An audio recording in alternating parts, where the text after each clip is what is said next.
Beware being fooled by 6 guys being drafted too early this season. We give you 2 quarterbacks, 2 wide receivers, and 2 running backs to not get tricked by on this April Fool's Day.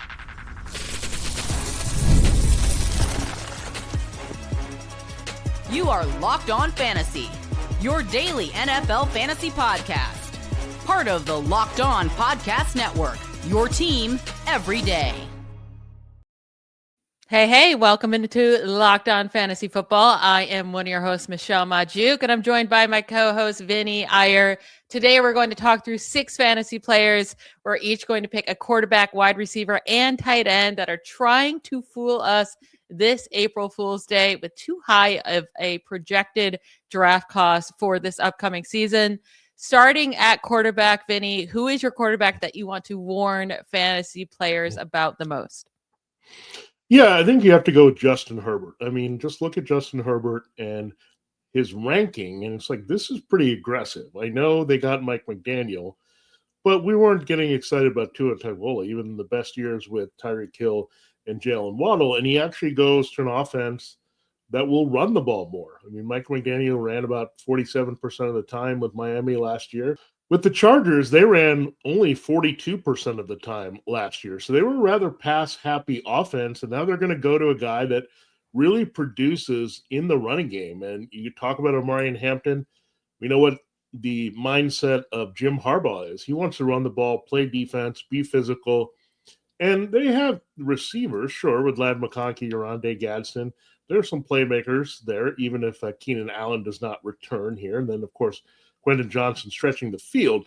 But my concern here is that they're probably going to work on the offensive line to be a better run blocking unit. I don't know how much you can get better pass protecting. It really depends on the health of Rashawn Slater and Joe Alt. But that said, I don't see this team suddenly turning into a pass-happy unit. And if you look where Justin Herbert is going, it's right behind Jackson Dart. Like, I would see that as a big drop-off. I want Jackson Dart quite a bit because of the cheat code and the running.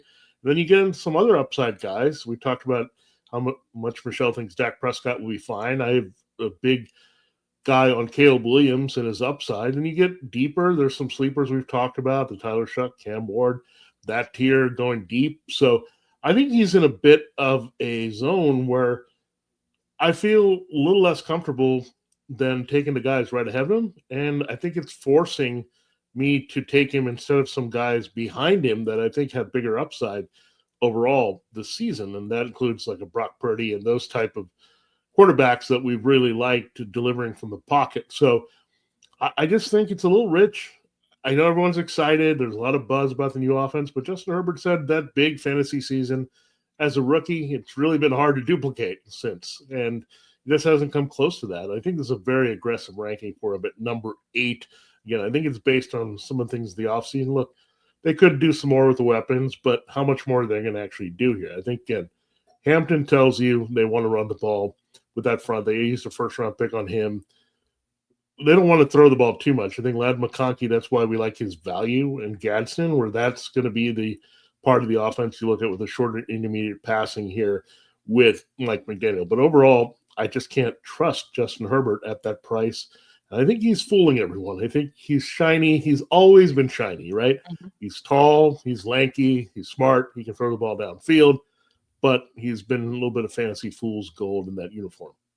Yeah, with Justin Herbert, it's like almost he has a better marketing team than Baker Mayfield or something, right? Like Justin Herbert and Baker Mayfield, they both have extremely high upside, and we've seen it, and they can have great games, and both had really good rookie seasons as well. But then they have games where they fall apart. But with Herbert, it's just been too long now since we've seen him be a consistently good fantasy scorer. Over the last 3 years combined, he's quarterback 13 in points per game scored. Jared Goff, Baker Mayfield, Bo Nix, all of those guys have averaged more points per game than Herbert over the last 3 years, as well as all the top names, including Dak Prescott and Brock Purdy too. Like you can keep going there. So I'm also excited for Herbert with Mike McDaniels and what we can see out of this new offense, but you're not getting the discount of the risks that you're taking, that you're just expecting him to all of a sudden go way up again. So you're not going to get the discount. I'm going to go with someone later who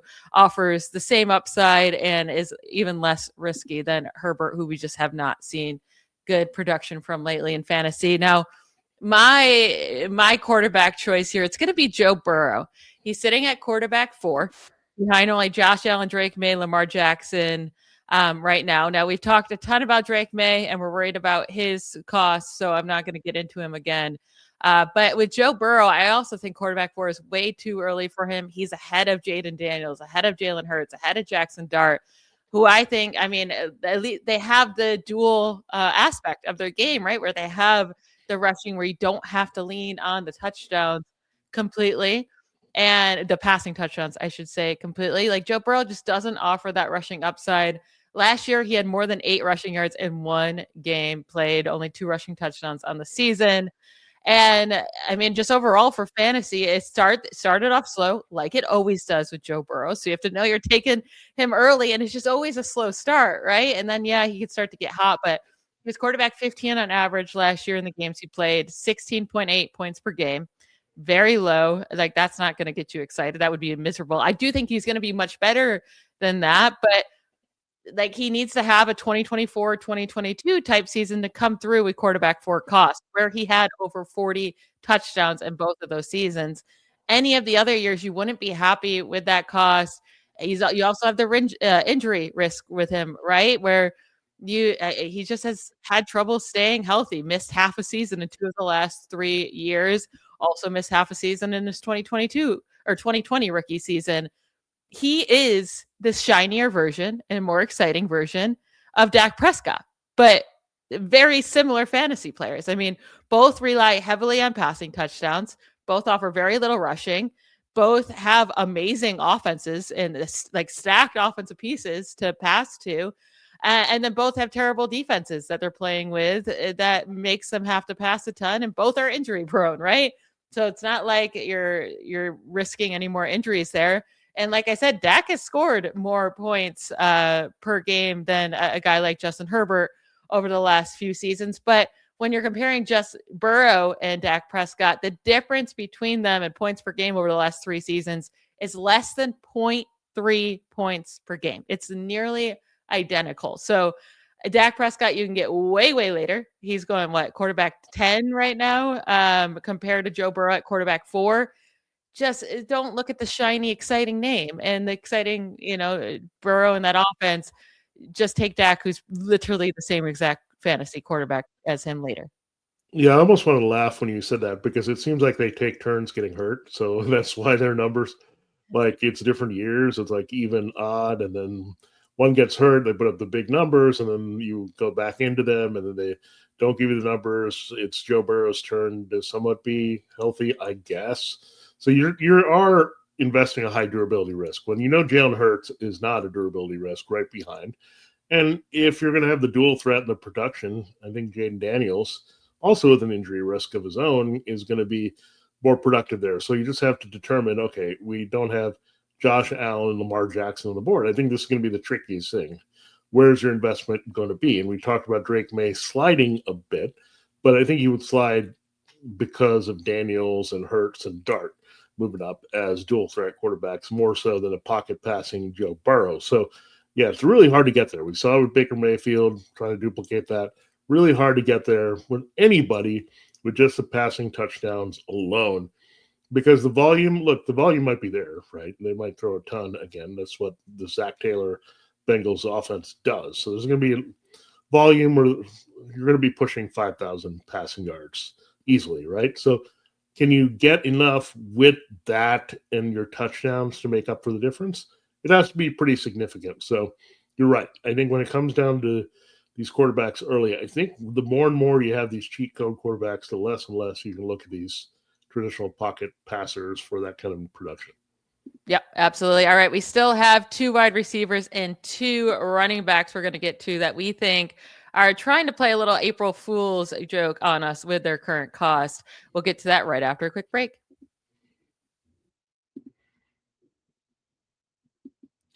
This episode, Locked On Fantasy Football, is brought to you by Robinhood Prediction Markets. What if sports were traded like markets? Now you can Put your sports IQ to work in real time with Robinhood prediction markets. It's not you against the house. It's you participating in a live market. You can buy or sell your positions live all game long. Use your sports knowledge in the moments that matter. Robinhood prediction markets changes the game. It's people moving the action. So when the momentum shifts, you can move with it. I always know the game, but I never had a dynamic way to apply that knowledge. Now I can actually take part live in a market powered by people. You're no longer just a spectator. Play by play, you decide. Trade every play with Robinhood. Now available across the U.S. Download the Robinhood app now to begin. Futures and cleared swaps trading involves significant risk and is not appropriate for everyone. Event contracts are offered by Robinhood Derivatives LLC, a registered futures commission, merchant, and swap firm.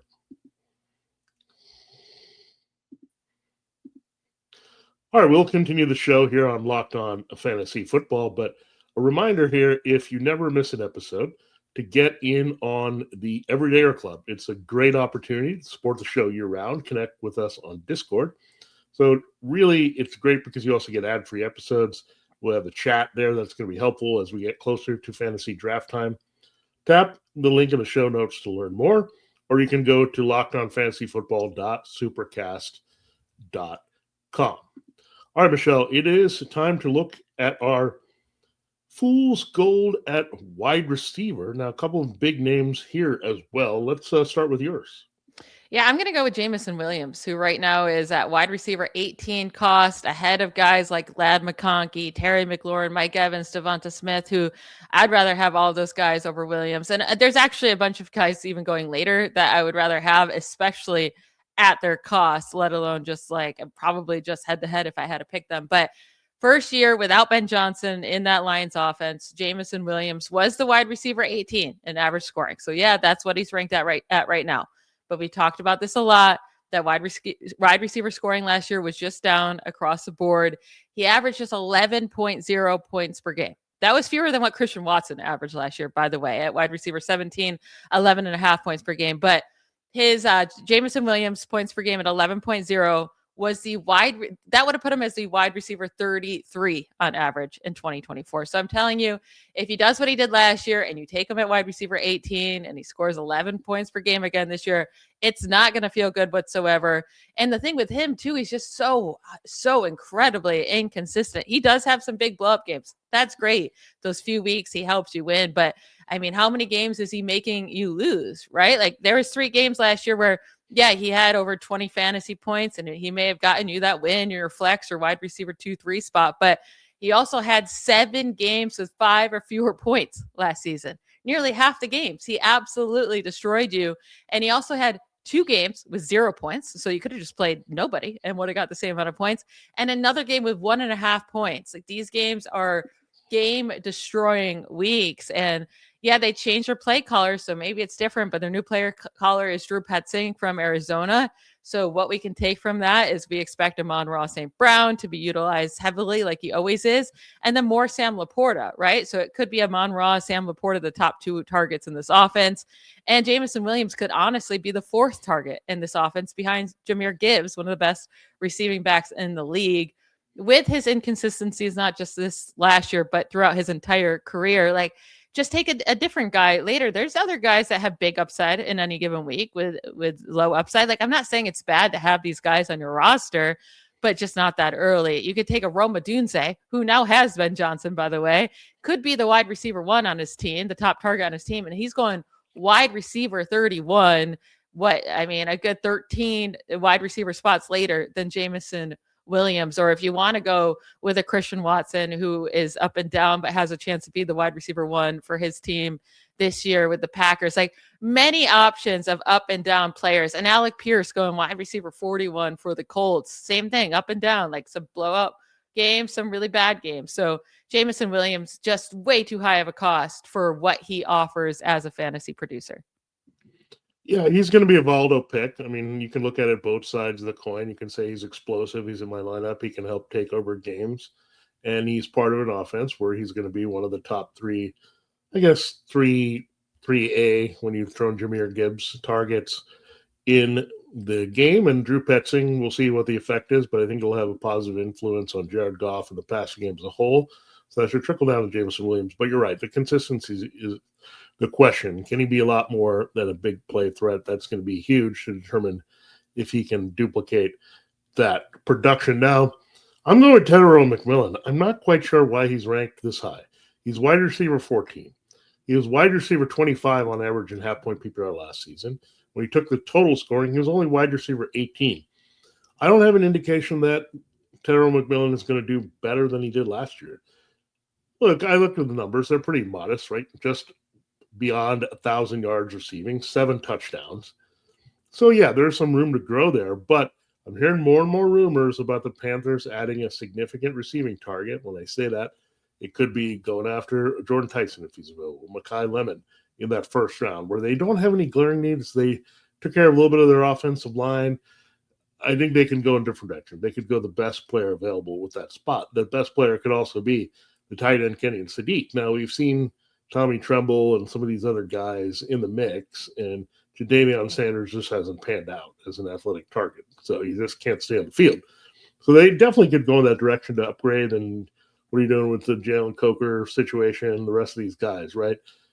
Back-to-back first-round wide receivers, it's not totally unheard of or unusual. If the Panthers feel like that's where their need is and to get that complementary target, I still think there's a little bit of Bryce Young prove-it scenario, even though they made the playoffs and they got there. Okay, maybe a lot.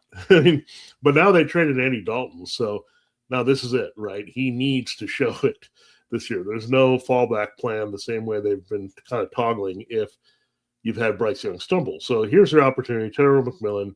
I just don't think he's going to be alone on that island and get all those targets. I also think this team is going to be run-oriented, even though they lost Rico Dowdle. They still have Chuba Hubbard. I think they'll probably be in the market for a back here to strengthen that situation. So overall, I just don't trust McMillan finishing that high. Like, I get it.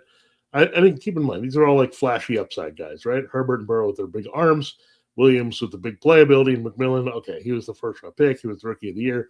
There's all that hype, but just be buyer beware. His numbers weren't as like dominant as we think it was. It took him a lot to get to that 1,000 yards, and part of it is just the play of Bryce Young and that connection that we totally can't buy into here.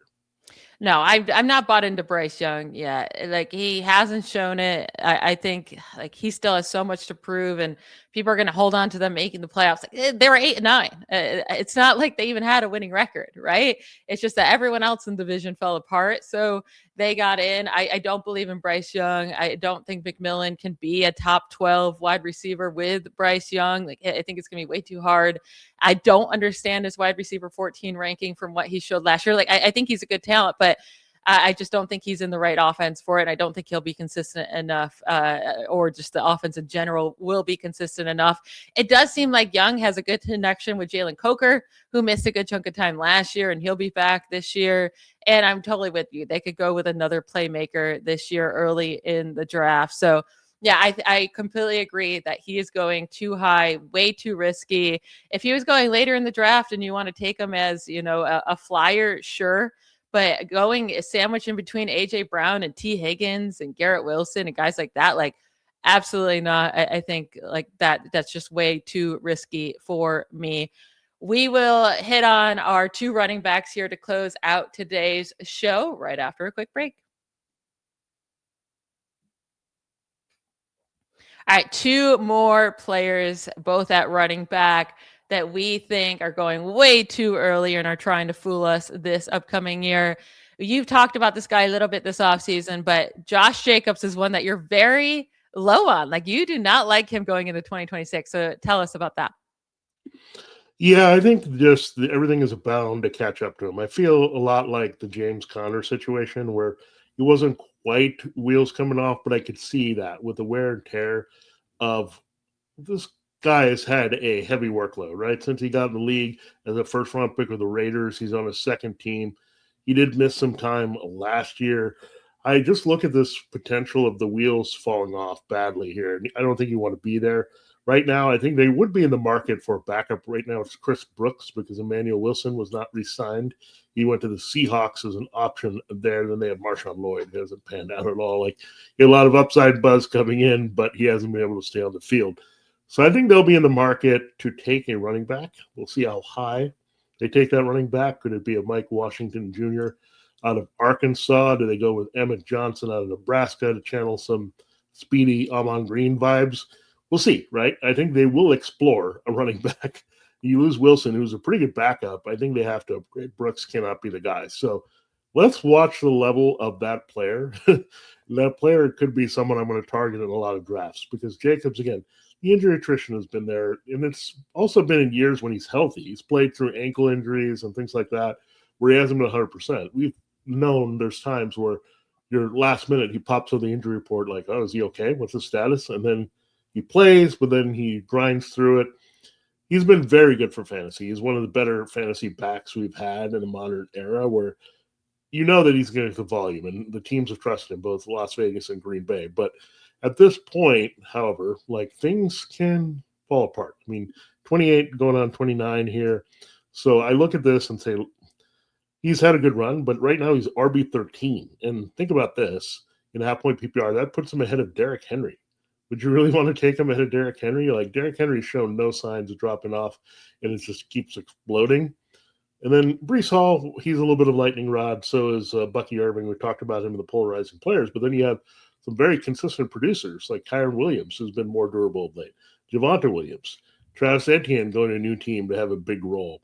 We talked a little bit about Trayvon Henderson. Should you take a shot on him? He actually might carry more upside to stay on the field than Jacobs because he's going to split that work with Henderson. And Cam Scatterbo, DeAndre Swift, and some of these other guys are also in that mix. So I just think it's very rich here. Like, you're dropping him a few spots.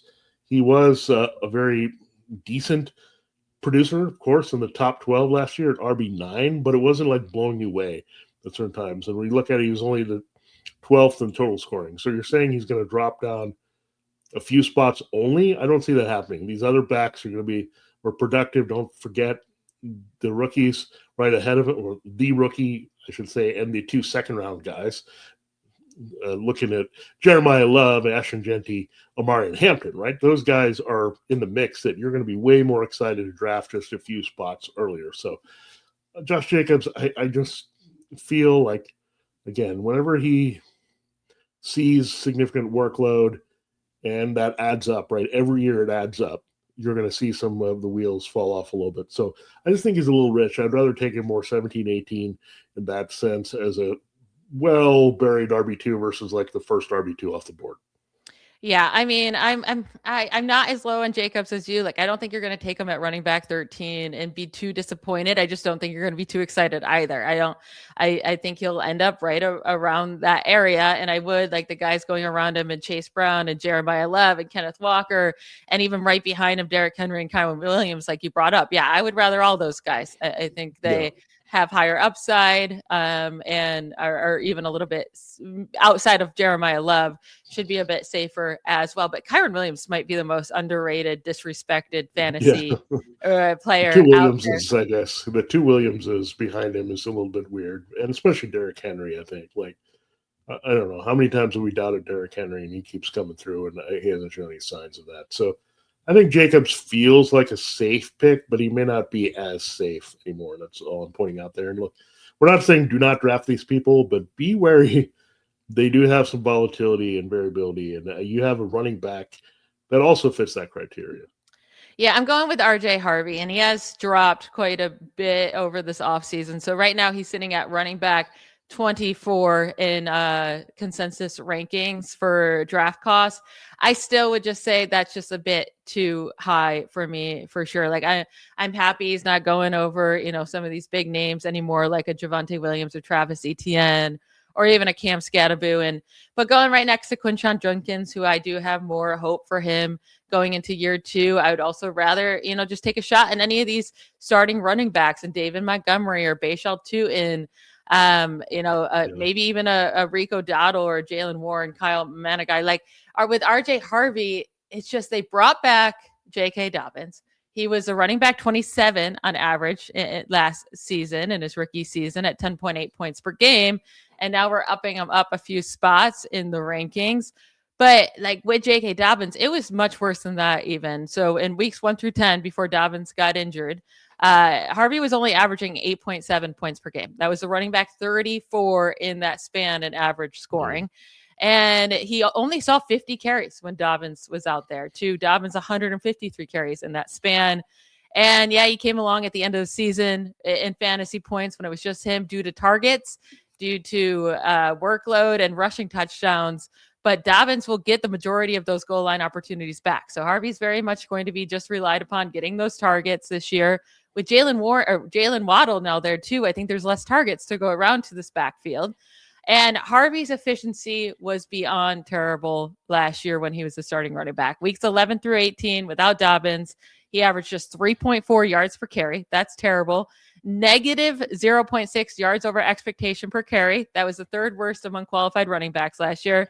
And he had the worst explosive rate among all qualified running backs last season, gaining 10 plus yards on just 5.5% of his rushing attempts. So like, it wasn't working out as him as the starter. And there's too many guys going around him for me to take RJ Harvey. I just don't think he's going to be a guy you could trust in your lineups very often, unless there's another injury to Dobbins. And even when that happens, we saw like, yeah, it's better, but are they really going to lean on him with what he showed them last year?